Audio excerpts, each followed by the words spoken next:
बिस्मिल्लाहिर्रहमानिर्रहीम। ये कहानी उस दौर की है जब इंसानियत अपनी बिल्कुल शुरुआती मंजिलों पर थी, जब ना कोई शहर था, ना कोई तहजीब, ना कोई मुकम्मल निज़ाम। सिर्फ कुछ इंसान थे और उनके फैसले, और उन्हीं फैसलों ने इंसानी तारीख का पहला मोड़ तय किया।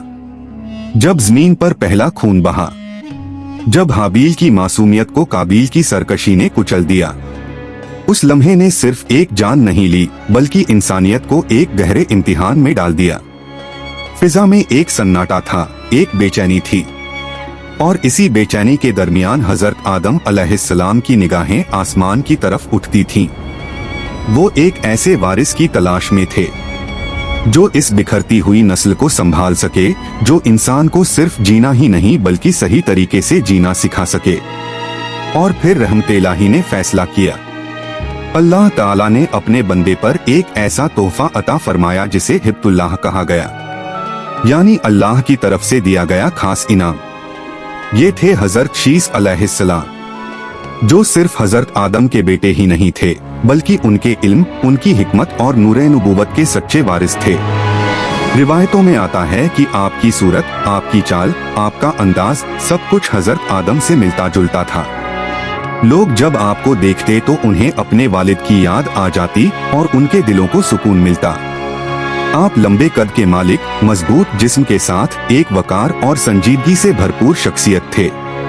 आपकी आंखों में गहराई थी, जैसे आप दुनिया के हालात को सिर्फ देखते ही नहीं बल्कि समझते भी थे। जब वक्त आया तो अल्लाह ताला ने आपको नबूवत के अजीम ओहदे से नवाजा और आप पर 50 सहीफे नाजिल किए गए। ये सहीफे सिर्फ इबादत के तरीके नहीं थे बल्कि एक मुकम्मल जिंदगी का दस्तूर थे। इनमें इंसान को ये सिखाया गया कि उसे अपने रब के सामने कैसे झुकना है, लोगों के साथ कैसे इंसाफ करना है, तिजारत में सच्चाई कैसे रखनी है और समाज को किस तरह संतुलन में चलाना है। आपने इंसानों को बताया कि जिंदगी सिर्फ जीने का नाम नहीं बल्कि एक जिम्मेदारी है, एक अमानत है जिसका हिसाब एक दिन जरूर देना होगा। हजरत शीस अलैहिस्सलाम का सबसे बड़ा कारनामा ये था कि आपने इंसानियत को एक मुकम्मल समाज की शक्ल दी।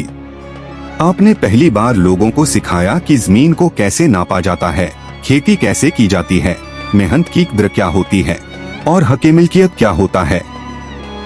आपने नापतौल में इंसाफ को लाजमी कर दिया ताकि कोई किसी का हक ना मार सके। आपने ये उसूल दिया कि अगर समाज को टिकाऊ बनाना है तो उसकी बुनियाद इंसाफ पर रखनी होगी। यही वो दौर था जब इंसानियत ने पहली बार एक व्यवस्थित हुकूमत का तजुर्बा किया, और यही वो नींव थी जिस पर आगे चलकर दुनिया के बड़े बड़े निजाम खड़े हुए। लेकिन दूसरी तरफ काबील की नस्ल थी जो गुमराही की राह पर बढ़ चुकी थी। उन्होंने ऐसी चीजों को अपनाया जो इंसान को उसके असली मकसद से दूर कर देती हैं।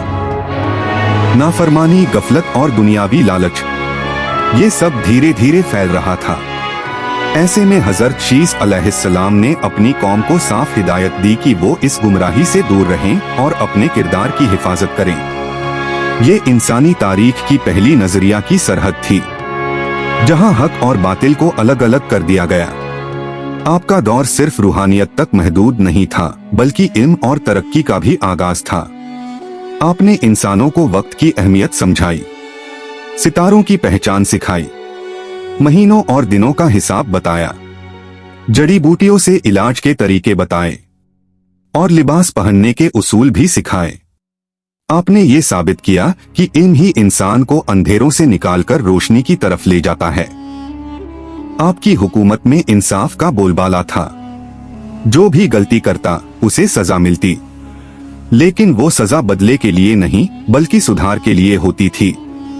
लोग दूर दूर से आपके पास आते अपने मसले लेकर, क्योंकि उन्हें यकीन था कि यहाँ उन्हें इंसाफ मिलेगा, और यही एक सच्चे लीडर की पहचान होती है। जब आपकी जिंदगी अपने आखिरी मरहले में पहुंची तो आपने अपने बेटे अनूश को बुलाया और उन्हें नसीहत की कि दुनिया की चमकदमक तुम्हें अल्लाह से दूर ना कर दे। आपने अपने सहीफे और इल्म की अमानत उनके हवाले की। ये सिर्फ एक बाप से बेटे तक जिम्मेदारी का सफर नहीं था बल्कि ये इलाही अमानत की हिफाजत थी।